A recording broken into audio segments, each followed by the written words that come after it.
என் தமிழ் சொந்தங்களே, இந்த வீடியோவை கொஞ்சம் கேட்டு பாருங்க. பிரிவுகளையும் பிளவுகளையும் பெருசுபடுத்திக்கிட்டே போனா ஒரு மதம் பலவீனம் அடையும், ஒரு நாடு பலவீனம் அடையும். பலவீனம் வேண்டாம்னு நம்ம எல்லாம் ஒன்று சேர்ந்து உட்கார்ந்துருக்கிறோம். அப்போ ஒருத்தர் குத்திக்கிட்டே இருந்தா வலிக்காதா? யாருக்கு வலிக்குமோ அவன் கோவப்பட மாட்டானா? இந்த உண்மைகளை எல்லாம் நாம மனம் விட்டு பேசுவதற்கு தயாராக இருக்கும்.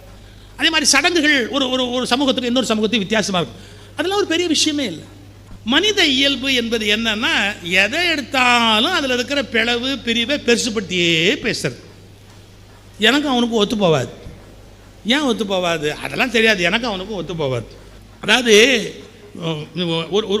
ஒரு கோணத்தில் நீங்கள் சிந்திச்சு பார்க்க வேண்டிய ஒரு பகுதி. ஒரு சின்ன சின்ன விஷயங்களை பெருசாக பேசுறது. பாருங்களேன், திருநெல்வேலியில் ஒரு சமூகம் இருக்குது.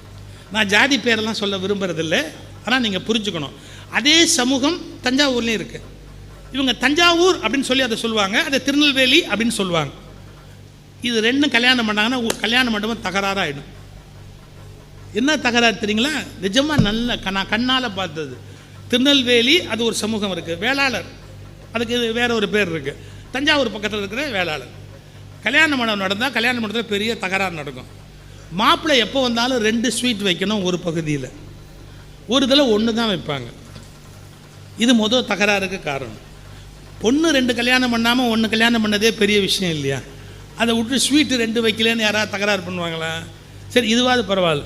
ஒரு கல்யாணம் பண்ணுறது சார், ஒரு கிழவி பண்ண கலாட்டா நான் உட்காந்துருக்கிறேன், ஒரு கல்யாணத்தையும் நிறுத்திச்சு. என்ன எங்கள்லாம் 6 சுற்று முறுக்கு வைப்பாக, இவங்க 3 சுற்று முறுக்கு வச்சுருக்காங்க. நம்ம எப்படி இந்த வீட்டில் கல்யாணம் பண்ணுறது? எந்த முறுக்கையும் அந்த பாட்டியால் திங்கவே முடியாது. அது 3 சுத்தாக இருந்தாலும் சரி, 6 சுத்தாக இருந்தாலும் சரி, பல்லே இல்லை, அதனால் திங்க முடியாது. திங்க முடியாத முறுக்குக்கு அது கல்யாணம் பண்ணுது. நாங்கள்லாம் 6 சுற்று முறுக்கு வைப்போம், 3 சுற்று முறுக்கு இருக்குது. எப்படி? நான் சொன்னேன், 2 தின்னேன், 2 ஒன்றா தின்னு தொலையே, யார் வேண்டான்னா? இதுக்கு போய் கல்யாணத்தை நிறுத்தணும்னு கலாட்டா பண்ணுறிய. எங்கள் பழக்கமே வேறு, அவங்க பழக்கமே வேறு. என்ன பெரியார் தான் கேட்டார், கலப்பு திருமணம்னா? என்னடா கலப்பு திருமணம்? நாய்க்கும் மனுஷனுக்குமா கலப்பு கல்யாணம் பண்ணி வைக்கிறா?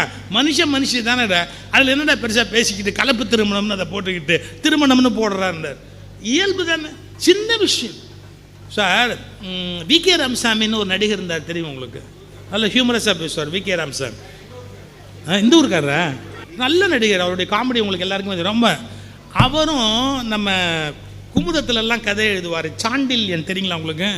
கடல் புறா, பெரிய பெரிய நாவலாக எழுதுவார் சாண்டில்யனும் அவரும் பெஸ்ட் ஃப்ரெண்ட்ஸு. நீங்கள் அது ரொம்ப ஆச்சரியம். வி.கே. ராமசாமி சினிமா துறை, இவர் எழுத்தாளர். வடப்படன்னு பேசிக்குவாங்க 2 பேரும். ஒரு நாள் என்னாச்சு, சாண்டில்யன் புறப்பட்டு வி.கே. ராமசாமி வீட்டுக்கு போகிறார். வா, ஒரு கல்யாண வீட்டுக்கு நிச்சயதார்த்தத்துக்கு போகிறேன், வரியா அப்படின்னு. சாண்டில்யன் சொன்னார், உன் வீட்டில் சாப்பிட்லாம்னு வந்தேன், நீ எங்கே கூப்பிட்டு போனாலும் அங்கே சாப்பிட வேண்டியது தான், போகலாம் வா. அவங்க ரொம்ப பெஸ்ட்டு ஃப்ரெண்ட்ஸ். அவங்க நேராக அந்த கல்யாணத்துக்கு போனாங்க. கல்யாணம் நிச்சயதார்த்தம் டைம் சொல்லியிருக்காங்க. 7 ஆச்சு, 7:30 ஆச்சு, 8 ஆச்சு, நிச்சயமே நடக்கலை. சாண்டில்யன் கேட்டார், என்னடா ஒன்றுமே நிச்சயதார்த்தம் நடந்த மாதிரி தெரியல? அது தெரியல, சாப்பிட போகலாமான்னு.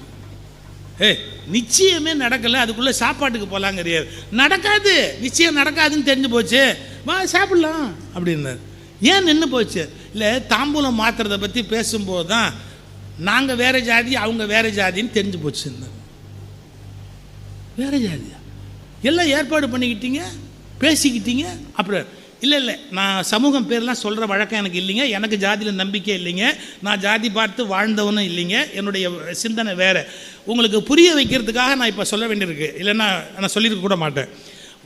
வாணிப செட்டியார்கள்னு ஒரு பகை, அதில் வி.கே. ராமசாமி அவர் சொல்கிறாரு, நாங்கள் தட்டு மாற்றும் போது தான் உண்மை தெரிஞ்சது, அவங்க வேறு வாணிப செட்டியார், நாங்கள் வேறு வாணிப செட்டியார், கல்யாணம் நின்று போச்சுன்னு. 2 பேரும் வாணிப செட்டியார், அப்புறம் எப்படி வேறு? இல்லை, ஒத்தமாட்டு வாணிபம்னு ஒன்று இருக்குது, ரெட்டமாட்டு வாணிபம்னு ஒன்று இருக்குது. ஒத்தமாட்டு வாணிபமும் ரெட்டமாட்டு வாணிபமும் நாங்கள் சம்மந்தம் பண்ண மாட்டோம். சாண்டில்யன் சொன்னார் பாருங்க, ஒன்று அவனை ஒரு மாட்டை வித்துற சொல்லு, இல்லை இவனை ஒரு மாட்டை வாங்கிற சொல்லு. என்னப்பா நீங்கள் இப்போ நீங்கள் யாருமே மாடு வச்சு வாணிபம் பண்ணல, எல்லாரும் லாரி வச்சு பெருசாக வியாபாரம் பண்ணிகிட்டு இருக்கிறீங்க.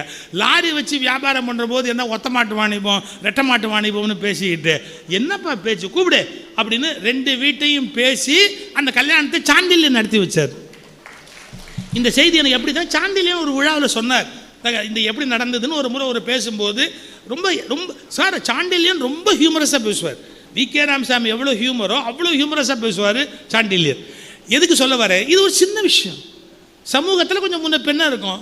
தஞ்சாவூர் பிள்ளைமாரு, திருநெல்வேலி பிள்ளைமாரு, இதெல்லாம் ஒரு பெரிய விஷயமா சார். தருமபுரம் மடத்துக்கும் திருவாவூர் மடத்துக்கும் என்ன வித்தியாசம்னு ஒரு முறை இது வந்து ஒருத்தர் முடி வளர்ப்பாங்க, ஜடாமுடி, இன்னொருத்தர் சிகை வழிச்சுக்குவாங்க. ஆனால் திருவள்ளுவர் 2யுமே வேணானார். மழித்தலும் நீட்டலும் வேண்டான்னு தெளிவாக எழுதினார்.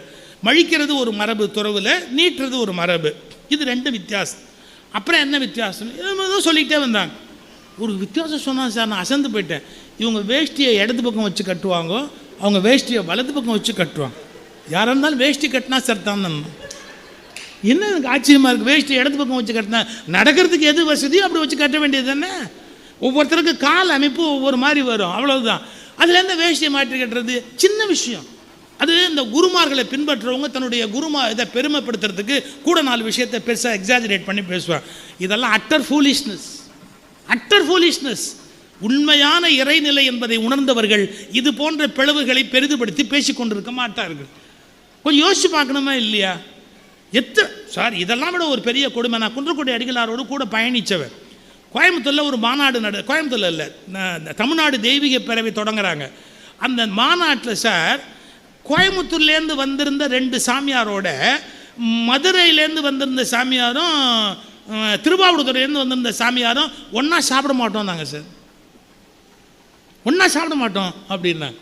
ஏன் அப்படின்னு, அவங்கெல்லாம் பஞ்சத்துக்கு சாமியாரானவங்க, நாங்கள் பரம்பரையாக சாமியாரானோம்.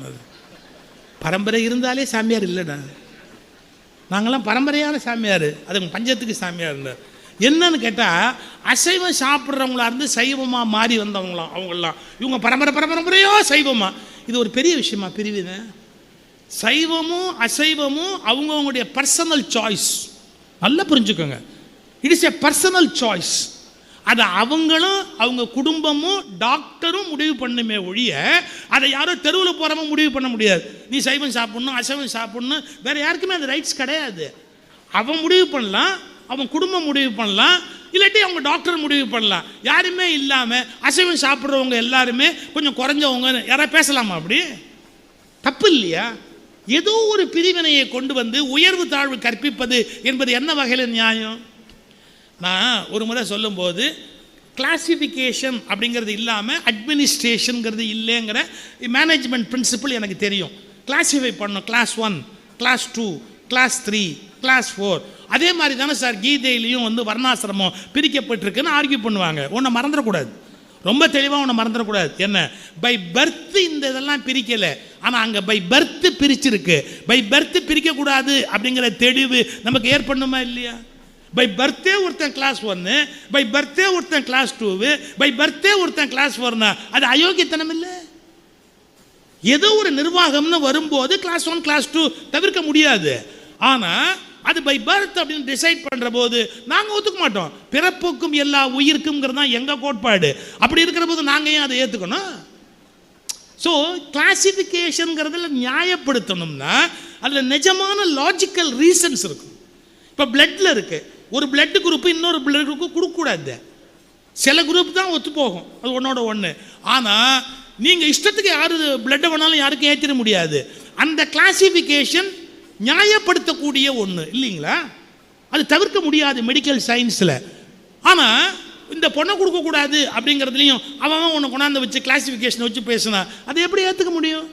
இதை தான் புரிஞ்சுக்கணும். நியாயமான பகிர்வுகள் என்பது என்ன, நியாயமற்ற பகிர்வுகள் என்பது என்ன?